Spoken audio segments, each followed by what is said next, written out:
baru untuk bulan Maret dengan temanya penipuan.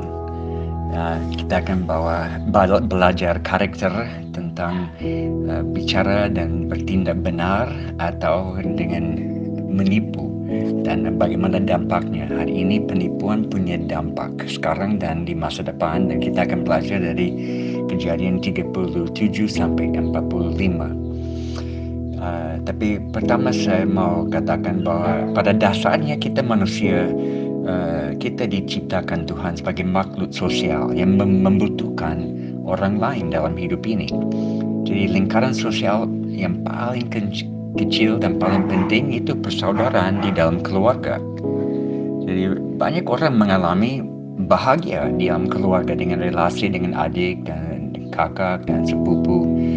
Tapi juga sering terjadi sakit hati dari saudara-saudara yang dekat di dalam keluarga. Bertengkar, pilih kasih dari orang tua, atau perebutan warisan, atau banyak hal yang membuat masalah dalam keluarga. Dan kalau tidak diberesin, ini menjadi seperti penyakit yang bisa mulai kecil, tapi kalau tidak diobatin, akhirnya menjadi masalah besar dan sakit sekali bisa akhir. Jadi kita mau belajar dari satu tokoh di Perjanjian Lama, Yusuf, yang mengalami semua ini. Ada penipuan terhadap dia yang membuat hubungan keluarga putus. Tapi apa yang terjadi dan akhirnya? Yusuf siapa dia? Dia anak ke-12 dari Yakub. Dia anak pertama yang lahir dari kandungan Rahel. Ya, kita semua ingat Rahel adalah wanita yang Yakub suka, tapi bapaknya, ayahnya Rahel, Laban, dia nikahkan Yakub dengan Leah, saudari dari Rahel dulu, dan akhir itu baru Rahel. Dan Yusuf namanya datang dari kata Yasaf, yang artinya menambahkan. Karena Rahel dia mandul, tidak bisa dapat anak, tapi akhirnya dapat. Dan waktu dia melahirkan anak, dia di Kejadian 30 ayat 24, dia bilang Allah telah menghapuskan aibku, dan dia beri nama Yusuf sambil berkata mudah-mudahan Tuhan menambahkan seorang anak laki-laki lagi bagiku. Jadi menambahkan itu namanya. Penipuan ini sesuatu yang jahat. Jangan pikir penipuan bohong kecil, ada bohong putih, ada bohong hitam. Penipuan adalah sesuatu yang jahat. Kita belajar dari Kejadian 37 sampai 40. Karena di dalam keluarga ini tidak heran Yakub lebih cinta Yusuf dari saudara-saudara yang lain yang datang dari kandungan Leah. Dan ada ini yang muncul kecemburuan. Situasi ditambah dengan Yusuf selalu dapat mimpi, tafsirkan mimpi, dan adik kakak-kakak pikir dia sombong. Tapi tidak, ini tambah iri hati.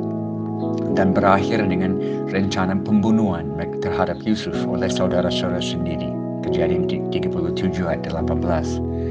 Untung mereka tidak bunuh dan berubah pikiran dan hanya masukin dia dalam sumur yang kering supaya bisa jual sebagai budak dan dibawa ke Mesir. Dan mereka gosok jubah Yusuf dengan darah dari binatang liar dan bawa pulang kasih lihat bapaknya Yakub. Oh, Yusuf sudah diserang binatang liar dan mati. Jadi penipuan jahat. Dan dari Kejadian 41 sampai 45 kita lihat makna di balik penipuan ini yang menyakitkan. Sepertinya penipuan yang jahat ini dalam hidup Yusuf membuat dia putus hubungan dengan keluarga. Hubungan dengan keluarga berakhir. Tapi Tuhan punya rencana lain. Di Mesir, Yusuf awalnya bekerja sebagai budak, pejabat tinggi di istana Firaun.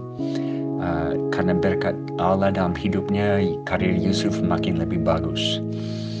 Akhirnya dia menjadi penguasa, orang yang mempercayai Firaun, kepala negara itu.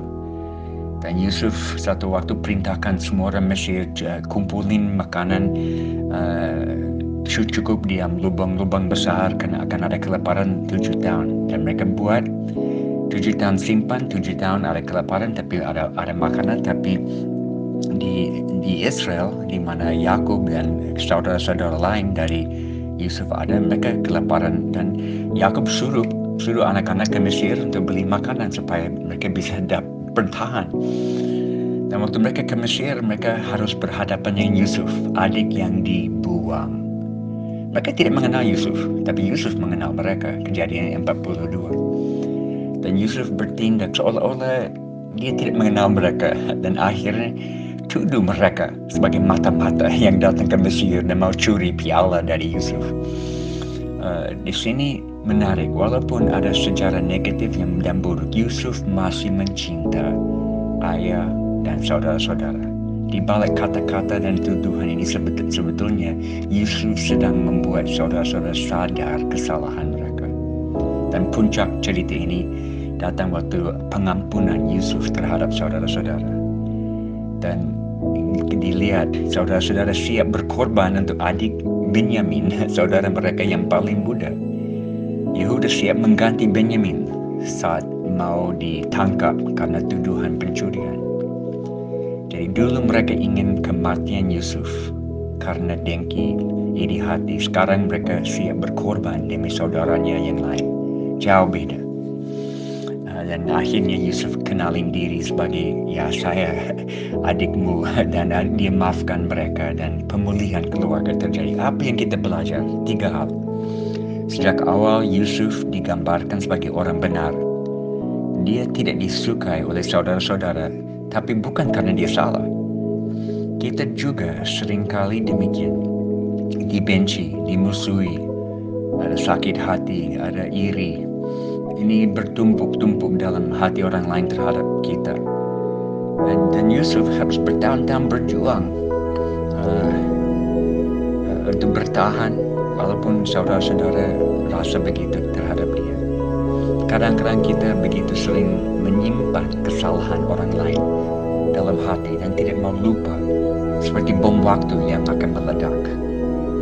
Tapi dari Yusuf kita belajar tidak. Dia tidak simpan-simpan sampai meledak. Kedua, Yusuf juga berproses. Dia bergumul ketika dia bertemu kembali dengan saudara-saudara. Pasti. Jangan rasa ini hal gampang bagi dia. Tindakan Yusuf yang maafkan dan menerima mereka menjadi tindakan yang memulihkan relasi yang putus itu. Tindakan ini menjadi luar biasa ketika situasi saudara-saudara yang sedang alami kesusahan dan menderita mungkin sekarang dengan COVID, tapi saudara masuk di situ dan bisa maafkan, itu dampak besar. Kita bisa mencontoh Yusuf dan tidak membalas, walaupun kesempatan baik untuk terbuka untuk balas kita tidak buat. Dan yang ketiga, kekuatan Yusuf ketika mengambil keputusan untuk mengampuni saudara-saudara adalah melihat rencana Allah di balik semua, yaitu kesadaran dan pertobatan saudara-saudara dan keselamatan kepada semua orang. Itu tujuan Tuhan. Kita bisa melihat itu. Tuhan punya rencana dalam semua yang terjadi sekarang. Dan banyak relasi yang mungkin penipuan buat sakit hati dan terputus dalam keluargamu atau dengan teman-teman dekat. Ini kesempatan minggu ini kita ambil contoh dari Yusuf dan kita jalani dan melihat terobosan terjadi, pengampunan mengalir. Kita mau berbuat seperti Yusuf ini. Tuhan memberkati semua supaya kita melangkah dalam kebenaran ini.